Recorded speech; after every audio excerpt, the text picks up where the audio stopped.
This is Max. Welcome back to another CSR2 video. So I've been talking about eventually going over these cars that are from the American road trip event. And we're going to start off with the Buick today. Now the Buick is an interesting vehicle in that it works a lot like some other cars in the game, in so much as that it has a tune or setup that relies heavily on specific stage 6s to drop the performance point into a range where the evo points become very high. This is nice to have, but it is also extremely limiting because without this setup, the Buick's really not that good. It doesn't carry high enough evo to have advantage, and it struggles a little bit with matchmaking and running the time. So Jerry 64 Nova here has challenged me probably for the third time. I am going to go ahead and give him a win, mainly because I want to back out real quick to talk about the car before I come back to live. Oh, here we go. This is the ongoing issue I've been having. The game froze. I cannot make it through 3 live races without a freeze at some point. So I guess it's a good way to kind of jump back to lobby anyway, since we froze up. Let me go ahead and cancel out and restart. Alright, we're back and we're in the garage. This is after a crash, which has been extremely common since the last update. I basically crash on a regular basis, and this is why I have not been able to make a full video of all the AR cars at once, because it is too difficult to record without having a lot of issues in between. So we're going to go and try to go back to the live lobby again, first to verify we're still in that lobby, and then we're just going to come back out and talk about this car.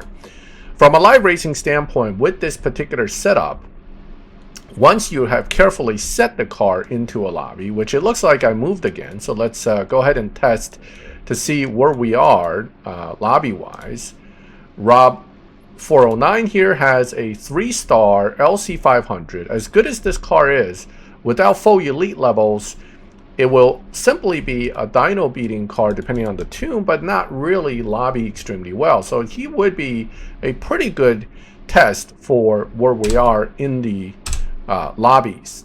So let's see what his car runs, and it's looking like he's not picking up speed fast yet. I need to be careful because they do pick up a lot of speed at the end. So that was a relatively slow run. So not necessarily a representative of the lobby at the moment. Let's go ahead and race someone else who has a better setup and a little more experience, I would hope, with setups that may give us a better... Well, this is also a new player. Now, I've done tunes on that car. It does do okay in live lobby, but not great. So in this particular lobby, in the 11s, it should be alright. Let's see how it runs. But again, I'm expecting the lobby to be a little bit quicker than 11.8. I would say an 11.4 to 11.5 range run would make sense. If he can run 11.3s, that's fine. It actually wouldn't surprise me. That felt more like a 11.3 run. Let's see what it is.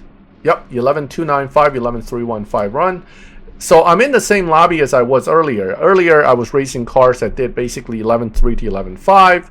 I'm still in the lobby where cars are doing 11.3 to 11.5. Gracious is not satisfied with that close run, so he wants to challenge me again to hopefully take a win, because I did let him get very close to me before I passed the finish line. So let's do it again. We will slow down near the end, give him a better run. Okay, so that one's extremely tight. Looks like I still managed to sneak a win out of him. Very close, but okay. All right, so enough racing for now. We don't want to make the video too long. Let's go back and talk about this car for live purposes. So out of the AR cars, the Buick kind of falls into the middle of whether it's a good or bad car, mainly because of the way it has to be set up to succeed. When you have these performance point drop setups, they limit the car, because without this particular setup, you're not able to get the benefit of getting the best possible range of tunes outside of this lobby range. So you're kind of stuck here. What happens when you drop this? So this is the key right here. It is a performance point drop tune rather than a performance point increase and high evo increase. Notice how much the evo drops when the performance point increases. Mainly, as long as you have body, you can get a drop tune going, but if you have tire as well, of course, it really makes it much stronger. We're talking 500 evo points jump there. Now, if you put transmission in as well, you will do a further jump, but I actually like the way this car dynos and lobbies right here. And in fact, that's why I left it there for now.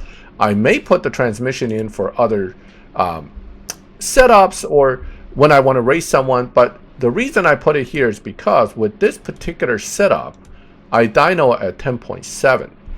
As you can see, I am running in the 11.3, 11.2 range lobby with a 10.7 car that can definitely run 10.7. So that gives you lobby advantage of about half a second. You're not beating dyno. In fact, you're running substantially slower than dyno on all your wins. As long as you can control your car and don't go too crazy, you should be very stable in the 11-second to 11.3 lobbies for a long time while winning. Now, if you run into another dyno buster and he tries to push you, well, you should just take the loss and let it go. This will keep your Buick viable long term. However, because of the restriction of how it works, I don't consider this a great live racer. This is much like the Acura NSX spec Type S. The Type S has a similar situation, and so does the Regera. You will see a lot of these kind of cars in slower lobbies dominating because that's how they're built to work, but they can't move out of these lobbies. So ultimately, out of all the AR cars, this is not one of the, quote, stronger ones. So I kind of put it as middle of the pack as far as how good it is. I will move on to the Chevys next because AR, the American Road Trip, had a lot of great Chevys, and we're going to talk about them in separate videos. But this is the review of the American Road Trip Buick Shops Grand National. I hope you liked the video. Any questions, feel free to ask them in the comments. If you liked the video, leave a like. That really helps boost the video in YouTube's algorithms. If you like my channel, subscribe, hit the bell, and you get notified when I put up new videos. And as always, thank you for watching my videos. I'll catch you next time.